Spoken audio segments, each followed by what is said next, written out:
So up to date, I haven't told you guys like my backstory, why I'm interested in spiritual development, why I made this channel, where did I acquire my acumen for explaining these concepts. So let's get into it. Now around 2012, I began studying and practicing Buddhism. And this phase lasted maybe until 2017. I was basically practicing like a Buddhist monk, but in daily life. So I wouldn't call myself that anymore, but now I identify as just a grihasta yogi, a householder yogi. But here's what led up to that interest beginning in 2012.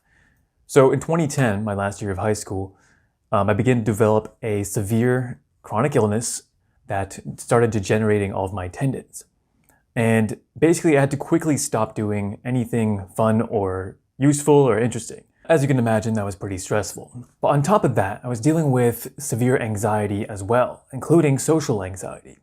So I basically had a continuous sense of distress going on in my life. So because of this started my search for happiness. And I found Buddhism online. Eventually in 2012, I decided for some reason to just search and see if there are any original scriptures that pertain to the Buddhist religion. And sure enough, I found a commentary written by a Buddhist master named Thanissaro Bhikkhu, who currently lives in California. And I was so impressed with the chapter that I read that I was immediately sold on the concept. It was very philosophical, very psychological, and I'd never seen anything like it before. Now, I was particularly interested in the goal of Nirvana, whereby it said that if you attain this experience, if you train your mind and attain this heightened experience, then you'll gain a permanent sense of happiness.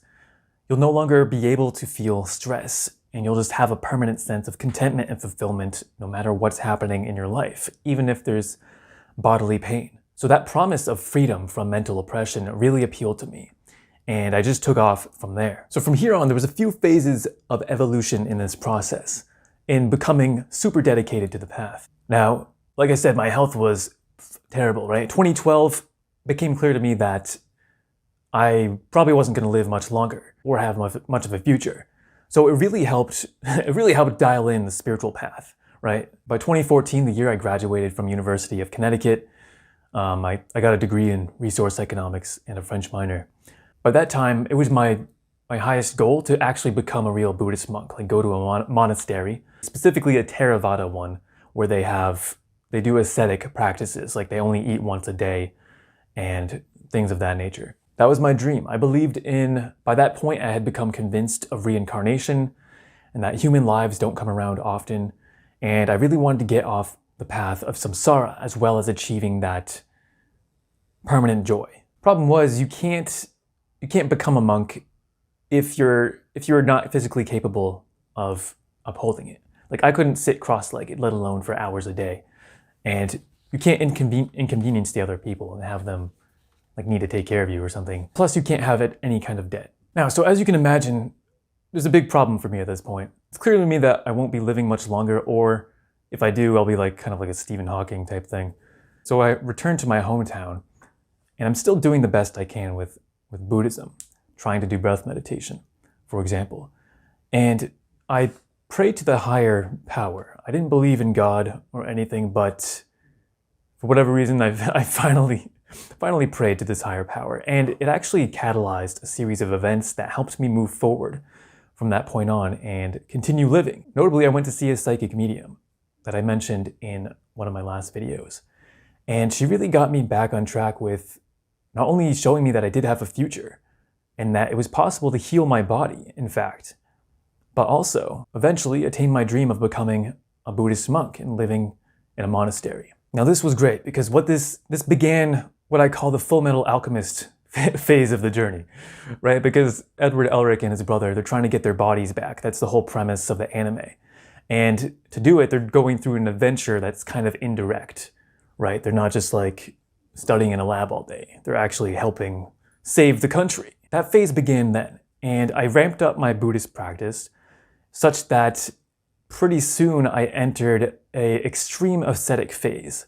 So the realization came to me that I could literally die any day. And to me, it was unacceptable that my dream should be lost, that I should attain nirvana and exit samsara. There was no way that I was going to let that happen. So when I realized this, I began all the ascetic practices I could think of. That night, I skipped bed and I just meditated the whole night. And I pretty much kept going from there. Basically, not sleeping, not lying down, eating one handful of food a day, barely getting up from meditation. I would meditate like 8 to 10 hours probably, get up for 5 minutes, and then go do it again. And I did that process for probably 3 months, if I had to guess. Now, I've eventually exited this phase upon realizing that I wasn't really getting anywhere with these practices. I realized that they were actually so extreme that they were obstructive. For example, my feet were swollen up with edema from sitting so long. I realized that some sleep was actually going to help my mental state, things like that.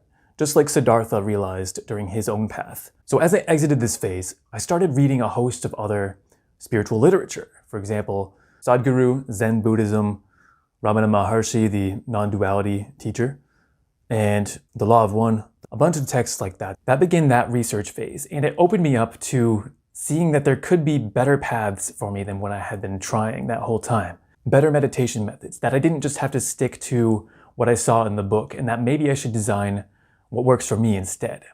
Because I was definitely a unique character. Like, the people of the past definitely didn't have the problems that I was dealing with. So I needed to forge my own way. And I actually expanded into some other interesting fields during this time. I began practicing mediumship, going to the local spiritual shop and taking some classes there, training psychic powers.